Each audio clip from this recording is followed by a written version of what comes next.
Hello friends, myself Arun Goswami, Assistant Professor Poddar management training institute Jaipur.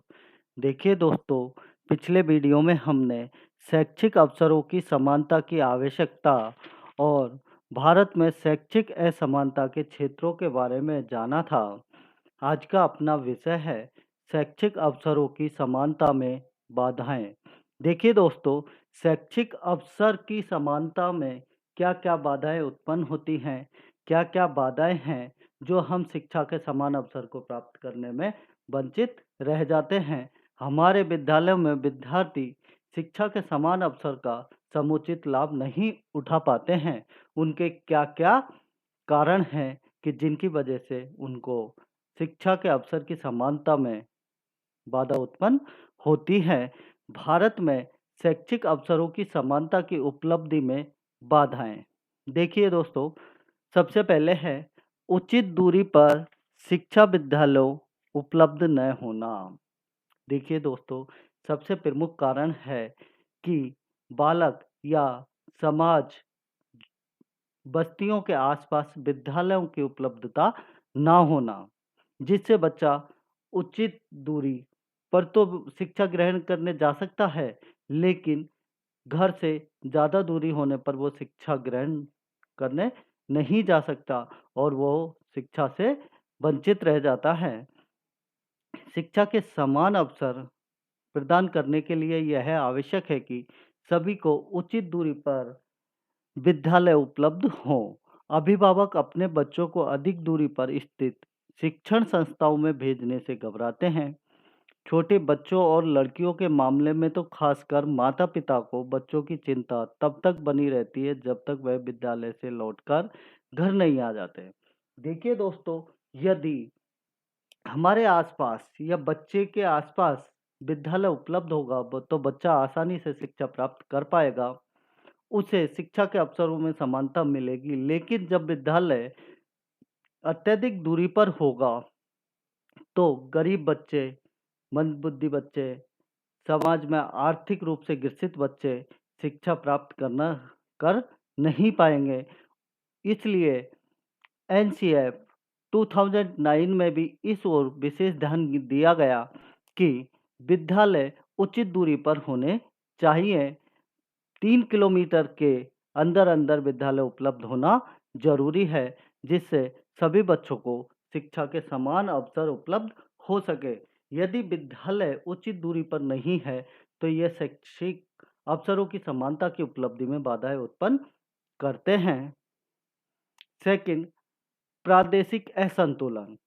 देखिए दोस्तों, प्रादेशिक संतुलन का होना ज़रूरी है, तभी हमारे शैक्षिक अवसरों की समानता का उद्देश्य पूरा हो पाएगा। यदि प्रादेशिक असंतुलन बना रहेगा, तो कभी भी हमारे शैक्षिक उद्देश्यों को हम प्राप्त नहीं कर सकते। शिक्षा की अवसरों की समानता को कभी भी लागू नहीं हो सकती। देखिए दोस्तों, प्रादेशिक असंतुलन शैक्षिक अवसरों की समानता का दूसरा कारण प्रादेशिक असंतुलन का होना है। सभी प्रदेशों में शैक्षिक विकास समान नहीं है। इसके पीछे भौगोलिक, आर्थिक, सामाजिक एवं राजनीतिक कारण हो सकते हैं। देखिए दोस्तों, सभी प्रदेशों में आर्थिक विकास, सामाजिक विकास, भौगोलिक विकास समान नहीं है। इसके पीछे आर्थिक, राजनीतिक, सामाजिक कारण हैं। क्योंकि किसी का प्रदेश उपजाऊ है, किसी का प्रदेश अनुपजाऊ है, किसी प्रदेश में रेगिस्तान की मात्रा है, किसी की भूमि ओलावृष्टि, अतिवृष्टि से ग्रसित है। इसलिए प्रदेशों के जो क्षेत्रीय विकास है, उसमें असंतुलन बना रहता है। हमारे देश में शैक्षिक अवसरों की समानता प्रदान करने की दृष्टि से यद्यपि काफ़ी कुछ किया गया है, किंतु फिर भी इसमें अनेक कठिनाइयों का अनुभव किया जा रहा है। देखिए दोस्तों, जब तक प्रादेशिक संतुलन नहीं बनेगा, जब तक हमारे शैक्षिक अवसरों की समानता का उद्देश्य को पूरा नहीं किया जा सकता। इसलिए प्रादेशिक असंतुलन भी हमारे शैक्षिक अवसरों की समानता की उपलब्धि को प्राप्त करने में एक बाधा उत्पन्न करते हैं। थर्ड, जनपदीय असंतुलन। देखिए दोस्तों, एक देश के अंदर विभिन्न प्रकार के जनपद होते हैं। सभी जनपदों में असंतुलन बना हुआ है विकास की दृष्टि से। किसी जनपद का विकास अधिक है, किसी का विकास कम है। जब तक जनपदीय संतुलन नहीं बनेगा, जब तक हम हमारे शिक्षा के समान अवसरों को प्राप्त नहीं कर पाएंगे। जनपदीय असंतुलन एक ही प्रदेश में सभी जनपद भी समान रूप से शैक्षिक दृष्टि से विकसित नहीं हो पाते हैं। किसी जिले में शैक्षिक सुविधाएं अधिक उपलब्ध होती हैं और किसी में कम। इसका प्रभाव नामांकन की संख्या पर तो पड़ता है, साथ ही साक्षरता का प्रतिशत भी प्रभावित होता है। देखिए दोस्तों, यदि जनपदीय असंतुलन बना रहेगा तो वहां पर लोग जहां शिक्षा की बजाय व्यवसाय को अधिक महत्व देंगे। जो आर्थिक दृष्टि से पिछड़े हुए जनपद हैं, वो शिक्षा के बजाय व्यवसाय की ओर ध्यान देते हैं। जो क्षेत्र या जनपद आर्थिक दृष्टि से उन्नत हैं, वो अपनी शैक्षिक दृष्टि की ओर ध्यान देते हैं और शैक्षिक अवसरों का लाभ उनके लिए ज़्यादा मिल पाता है। इसका प्रभाव, जनपदीय असंतुलन का प्रभाव वहाँ की साक्षरता पर भी पड़ता है, क्योंकि जो क्षेत्र जितना ज़्यादा उन्नत होगा, वहाँ की साक्षरता उतनी ही ज़्यादा होगी। इसके अतिरिक्त एक ही जनपद में ग्रामीण एवं शहरी क्षेत्रों में असमानता पाए जाने के कारण शैक्षिक अवसरों की समानता पर इसका प्रभाव पड़ता है। शहरी क्षेत्रों में ग्रामीण क्षेत्रों की तुलना में शैक्षिक अवसर अधिक उपलब्ध होते हैं।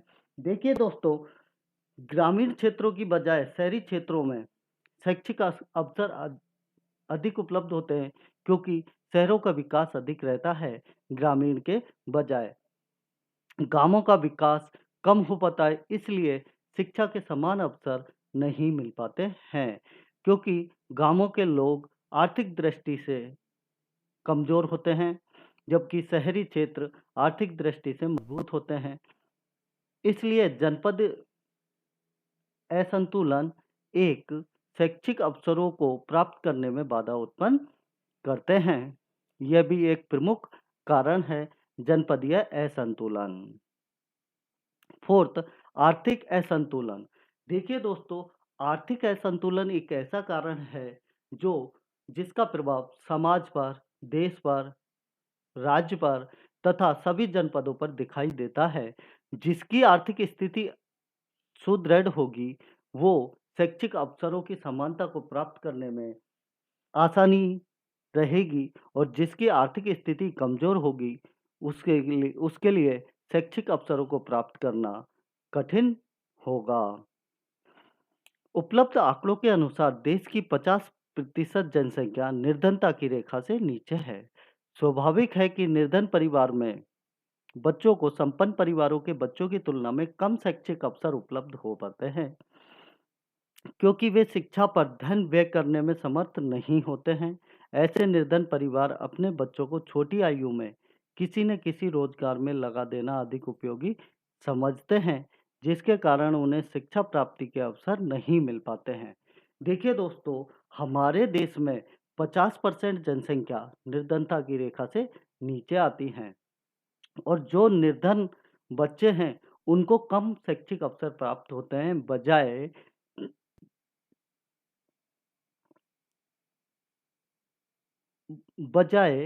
उन्नत परिवारों के, क्योंकि जो परिवार धनाढ्य होते हैं, उनके बच्चे शैक्षिक अवसरों को प्राप्त करते हैं। जो निर्धन परिवार होते हैं, वो अपने बच्चे को शिक्षा देने के बजाय रोजगार में लगा देना अधिक उपयोगी समझते हैं, जिससे परिवार की आजीविका चल सके। वो शिक्षा को वरीयता नहीं देते हैं, जिनके कारण उन्हें शैक्षिक अवसरों की प्राप्ति नहीं हो पाती है। भारत में शैक्षिक अवसरों की प्राप्ति में आर्थिक असंतुलन सबसे बड़ी बाधा उत्पन्न करता है। नेक्स्ट, लैंगिक भेदभाव। देखिए दोस्तों, हमने पिछले वीडियो में लैंगिक असमानता एवं भेदभाव के बारे में भी पढ़ा था। वहाँ पे विस्तार पूर्वक लैंगिक भेदभाव को समझाया गया। लैंगिक भेदभाव में स्त्रियों के बजाय पुरुषों को अधिक मान्यता दी जाती है। कि यह कार्य पुरुष अच्छे से कर सकते हैं, स्त्रियां घर का कार्य कर सकती हैं, पुरुष बाहर का कार्य कर सकता है और लड़कियों को हे दृष्टि से देखा जाता है। स्वतंत्रता प्राप्ति के पश्चात यद्यपि शिक्षा के सभी स्तरों पर संख्यात्मक विकास हुआ और नारी शिक्षा को काफी प्रोत्साहित किया गया, जिसके परिणाम स्वरूप कन्याओं के नामांकन में वृद्धि हुई, किंतु फिर भी लड़कों के नामांकन की तुलना में नामांकन प्रतिशत बहुत कम रहा। देखिए दोस्तों, लैंगिक भेदभाव भी शैक्षिक अवसरों को की समानता को प्राप्त करने में बाधा उत्पन्न करता है, क्योंकि समाज में लड़कों को वरीयता दी जाती है, लड़कियों को वरीयता नहीं दी जाती है। स्वतंत्रता के पश्चात नारी शिक्षा को प्रोत्साहित किया गया और नारी शिक्षा में वृद्धि की गई, लेकिन तब भी लड़कों की तुलना में लड़कियों के नामांकन कम रहे। इसलिए लैंगिक भेदभाव भी एक प्रमुख कारण है जो शैक्षिक अवसरों की समानता पर बाधाएं उत्पन्न करता है। नेक्स्ट, शैक्षिक संस्थाओं की गुणवत्ता में असमानता।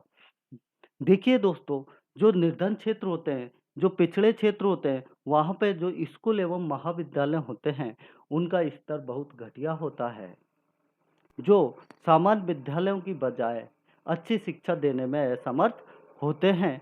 वो वहाँ के समाज के हिसाब से ही विद्यालय अपने नियम एवं कानून तय करते हैं।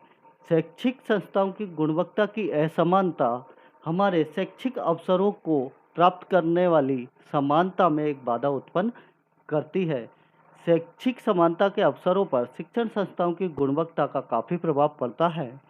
जिन स्थानों पर अच्छे प्रकार के स्कूल एवं महाविद्यालय नहीं होते या जिनका स्तर घटिया होता है, उनमें पढ़ने वाले विद्यार्थी गुणात्मक शिक्षा प्राप्त करने से वंचित रह जाते हैं, क्योंकि प्रतियोगी परीक्षाओं में पीछे रह जाते हैं। यह स्थिति भी शैक्षिक अवसरों की समानता के अंतर्गत आती है, क्योंकि इसका प्रभाव विद्यार्थियों की शैक्षिक उपलब्धि पर पड़ता है। देखिए दोस्तों, शिक्षा की गुणवत्ता, जो घटिया स्तर के विद्यालय या महाविद्यालय या स्कूल होते हैं, उनमें गुणात्मक शिक्षा का अभाव होता है और जो विद्यार्थी उनमें पढ़ने जाते हैं, वो गुणात्मक शिक्षा से वंचित रह जाते हैं, प्रतियोगी परीक्षाओं में पीछे रह जाते हैं। इसलिए यह भी एक महत्वपूर्ण कारण है जो हमारे शैक्षिक अवसरों की समानता में एक बाधा उत्पन्न करता है। नेक्स्ट, घर पर दूषित वातावरण। देखिए दोस्तों, मनुष्य एक सामाजिक प्राणी है, वो परिवार में रहता है, समाज में रहता है।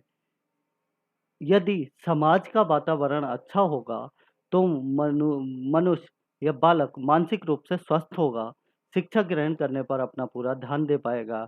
यदि घर का वातावरण दूषित है तो वो बच्चा कभी भी अपना ध्यान शिक्षा पर नहीं लगा पाएगा तथा शैक्षिक अवसरों को प्राप्त करने पर ध्यान नहीं दे पाएगा। यह एक प्रमुख कारण है, समाज जनित कारण है। इसको समाज के द्वारा सुधारा भी जा सकता है। घरों पर दूषित वातावरण भी शिक्षा के समान अवसर की प्राप्ति में बाधा डालता है।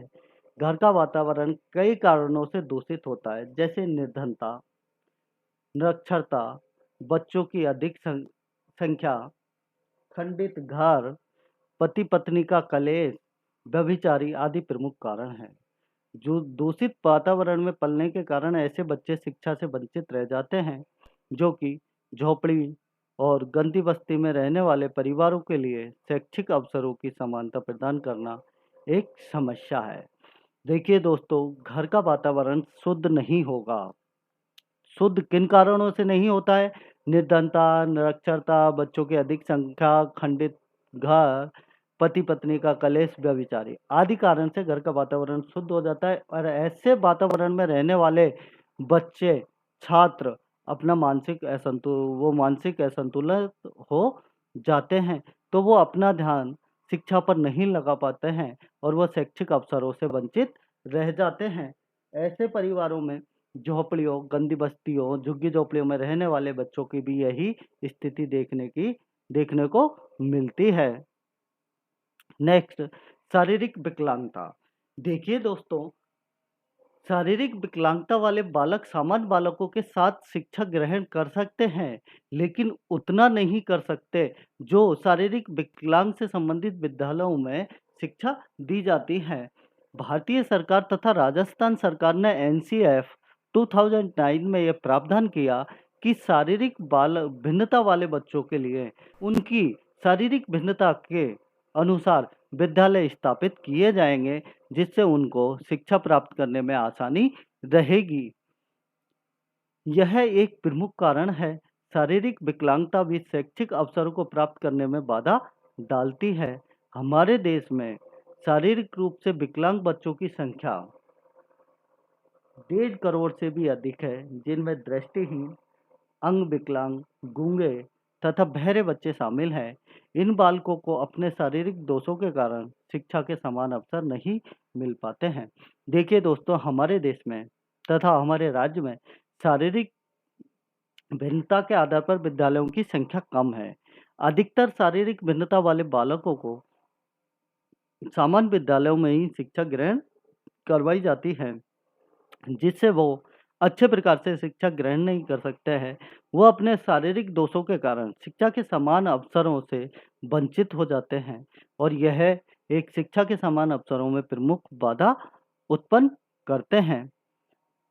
नेक्स्ट, मानसिक रुग्णता। देखिए दोस्तों, शिक्षा ग्रहण करने के लिए मानसिक संतुलित होना अति आवश्यक है। बच्चे का फ्रेश माइंड होना बहुत जरूरी है। शारीरिक विकलांगता के अतिरिक्त ऐसे बालक जो मानसिक दृष्टि से सामान्य नहीं हैं, शिक्षा के अवसरों से वंचित रह जाते हैं, क्योंकि इनके लिए अलग प्रकार की पाठशाला का नितांत अभाव है। देखिए दोस्तों, जो मानसिक असंतुलित बच्चे होते हैं, मानसिक दृष्टि से मंदबुद्धि बच्चे हैं, और अपराधी प्रवृत्ति के बच्चे, काफ़ी विभिन्न प्रकार के बच्चे होते हैं, ये मानसिक असंतुलित होते हैं, तो इनके लिए भी अलग से विद्यालयों की स्थापना करनी चाहिए। यदि अलग से विद्यालयों की स्थापना नहीं की जाएगी, तो ये बच्चे अवसरों की समानता में बाधा उत्पन्न कर देते हैं। थैंक यू दोस्तों।